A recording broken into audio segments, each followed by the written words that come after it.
Tuloy-tuloy ang pagsasaayos at pagpapalit ng mga pipeline maging ng mga pumping stations ng MNWD para sa mas maayos na serbisyo ng mga consumer sa Naga City at mga karatig bayan. Ilan sa mga inaayos ang mga pipeline sa mga bayan ng Kanaaman at Magaraw. Kailangan pa umanong maobserbahan ang aktibidad ng mga isinasaayos na linya at pagpapalakas ng water pressure. Sa ngunyan po, under observation pa ang satuyang ginigibo sa pressure kang linya. Piglilinigan ta pa so linya. So ongoing pa ang mga flushing activity.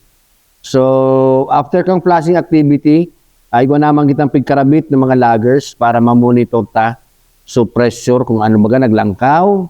Sign baga si mga areas na luminangkaw sa tuyang mga presyo. Bukod pa dyan, hindi lang umano pipelines ang isinasaayos kundi maging mga pumping stations. Sa katunayan, may 7 pumping stations ang tinatapos ng MNWD para sa repair upang matustusan ang demand mula sa dumaraming consumer. Ngayong taon, hindi umano nakatutok sa pagdadagdag ng mga pumping stations ang MNWD para sa mas magandang serbisyo ng ahensya. Unyan pong taon na 2026, dahil ngayon kita magpapara-konsentrar sa pag-ibon ng mga pumping station. Pero igwa kitang naihabol na saro pa ng Palikwason 2 pumping station. Gabos po ngunyan na taon nagigibon ta is pipe laying, rehabilitation of pipelines.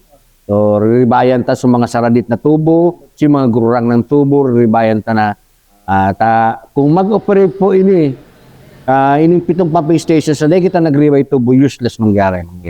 Sa ngayon, inaasahan ng ahensya na magdudulot ng magandang impact sa mga consumer kapag naisaayos ang lahat ng proyekto ng Water District. Jan Amador, CSN.